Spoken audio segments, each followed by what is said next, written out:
Alright, Happy New Year, it's guys, and I wanted to do my top 10 list for DC Comics of this year, 2019. And there were a lot of comics this year I really enjoyed from this company. Some I didn't get to, unfortunately, like Jimmy Olsen, which I've heard is great.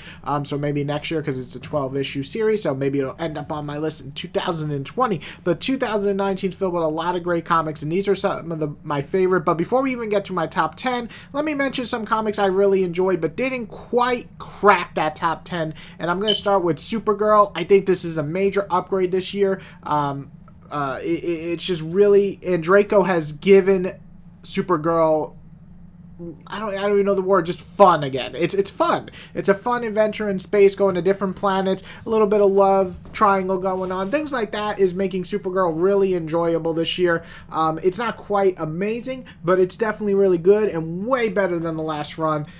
Next up is Red Hood. Well, it doesn't enter my top 10, unfortunately, this year. He has gone solo in his adventure, but it's just not quite as good as it was. To be expected. However, I am not hating it, which is amazing to say because usually I hate most of this writer's work, but this is still pretty entertaining. Next up is Action Comics. I'm going to be honest, I didn't even really fully catch up on this. I read the first about 9 issues, so I'm not too far into it, but I'm really enjoying it. It's more down to earth, more mystery, more figuring out who's behind what, and building up the Leviathan, which I have not read the event, so I think maybe I will really enjoy this later in the year. But I actually enjoyed Action Comics. It's really fun and entertaining. Another one I'm going to mention is Heroes in Crisis. A lot of people hate this comic, or a lot of people love it. It seems a love-hate-it comic. Me, I'm kind of a little above the middle. I enjoyed it. I had a good time reading it. I am a big fan of Wally West, so I know some people think that it was destroying his character completely. I personally thought it was a cool twist, and I like to see different takes on characters, so I really like that. I also liked the story itself, or I should say the real story that Tom King was trying to tell about PTSD and stuff like that, and then the murder mystery felt more like DC was trying to put that into it. So overall, enjoyable. Not amazing, but I liked it. The art, though, phenomenal. Also, Batman, another Tom King story. Tom King, I'm a huge fan of him, but his Batman the last year didn't really work for me in some cases. Up until then, I loved Batman. It was actually on my top 10 every year from 2016, and it even made number 1, I think, in 2017 or maybe 2018. But this year, just not quite there. It's a little stumbling, a little falling. I feel bad for Tom King. I think he got fucked over a little bit by DC, or the merger with AT&T. It just felt like kind of like rushed in a way. Saying that, though, I did enjoy quite a few moments throughout the last year of Batman, and the finale was solid enough. So I thought it was still good, but it's not going to hit my top 10 this year. And last but not least, American Carnage. This is one of Vertigo's last titles, and I really enjoyed. I like a lot of Bryan Hill's stuff, and this deserves to be mentioned. I think what took it down, it was going to be my top 10, like right at 10, but I didn't love the ending. But up until then, I loved everything else, and I really enjoyed the pacing of it. Definitely check out American Carnage, one of the last great Vertigo books that we'll ever get, unfortunately. So let's start our list with Doomsday Clock. Now, this has been on my list a few times, I believe, but this is the final time to be on because it is done. And Doomsday Clock comes in at number 10 because it's not as great as I wanted it to be.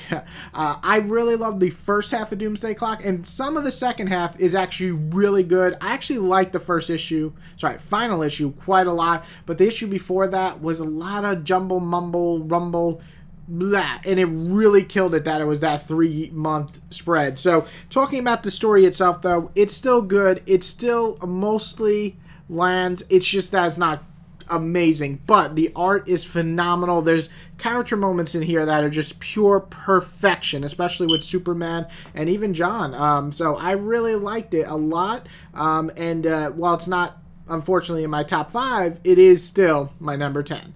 Number 9 is Detective Comics. Tusami, hopefully I'm saying his name right, Peter, is one of my favorite writers. As you know, I really loved his Superman run. I really loved his Batman and Robin, and Detective Comics is no different. He brings a flair to Batman. He makes it more about detective stuff. He makes Batman feel more like a detective. So I really enjoyed this run so far. The art is great. His Batman is great. It's probably one of my favorite Batmans.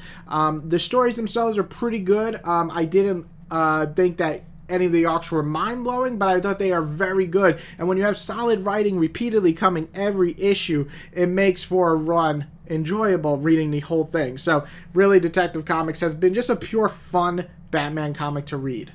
Number 8 is Wonder Twins. Again, this writer just does great things with properties that are outdated. Nobody really wants to read or watch anymore. Things like Flintstones, and I believe he did Pink Panther, and now he did Wonder Twins. And Wonder Twins is great. It's commentary on superheroes in general, but it's also just hitting, some political notes, but nothing pushed into your face in terms of it doesn't matter which side you're on. It's just kind of talking about political things, but in a superhero world, and also it's funny. That's a great big plus to this series. It's funny, and the art's great. So I really recommend Wonder Twins. It's a nice surprise this year, and check it out. I'm really enjoying it.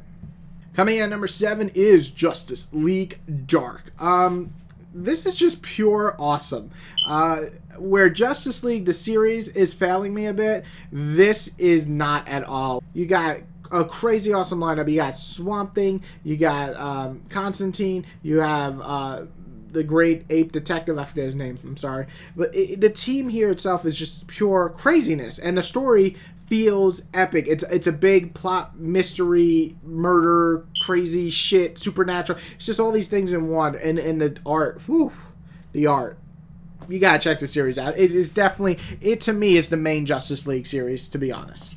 And coming in at number 6 to round out the first half of my top 10 is Young Justice. Now, Young Justice is fun. That's really the best word I can describe it. It's pure delight. You get to see all the characters you love back in the late 90s with Young Justice. If you read Peter David's run, I'm actually reading that with this, and I'm really enjoying it. I think it has the same heart that series does. It's just crazy, zany adventures with fun dialogue, and you get all these characters that are young and trying to find their place in the world, and I think it does a really good job of bringing all these characters together and bringing back some that we love, like Superboy and Wonder Girl. So I really am enjoying the series, and the art, beautiful. So overall, Young Justice, if you like fun, laid back superhero fun, Young Justice is it. I know I'm using the word fun a lot, but these are fun stories. So, yep. So that rounds out my number 6, Young Justice. Coming in at number 5 is Harleen. What a nice surprise, because I am not a Harley Quinn major fan. I like her as a supporting cast. I think she's good sometimes, mostly in Injustice,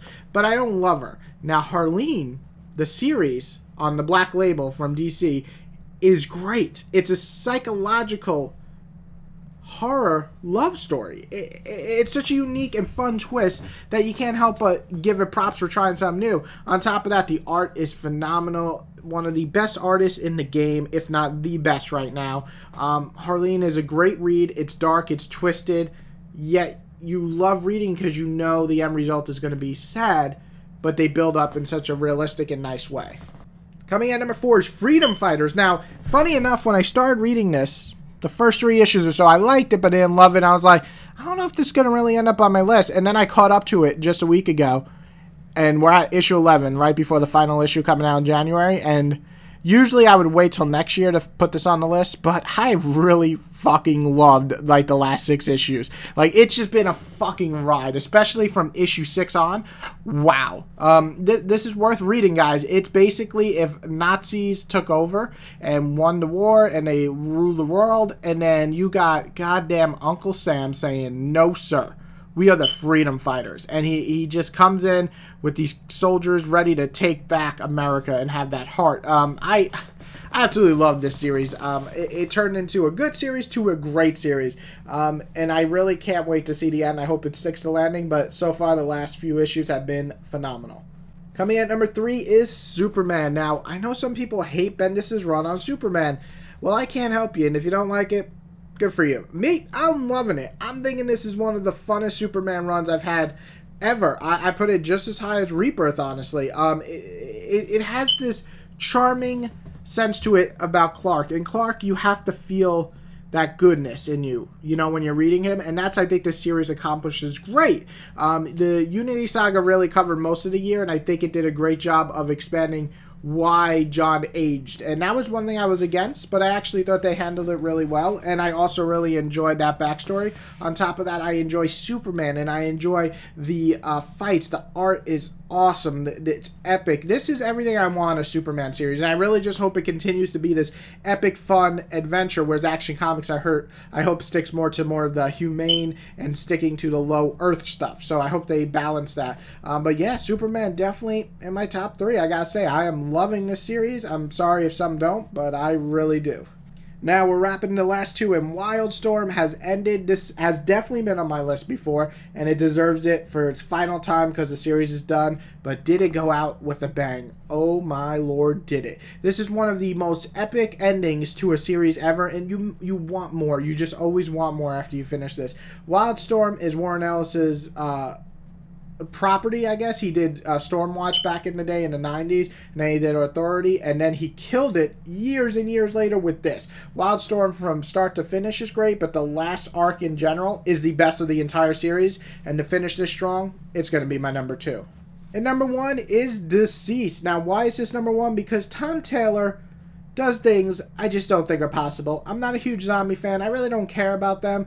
Tom Taylor creates a zombie-ish, because they're not really zombies or anti-life things, but zombie-ish story with DC characters. You know a lot are going to die. You know you're going to feel something, but you don't know that you're going to feel emotional. And you do. You feel a lot of emotional moments here. A lot of characters die, and they have moments of just pure sadness. And you also get a lot of great, funny moments, which is awesome. Tom Taylor deserves everything.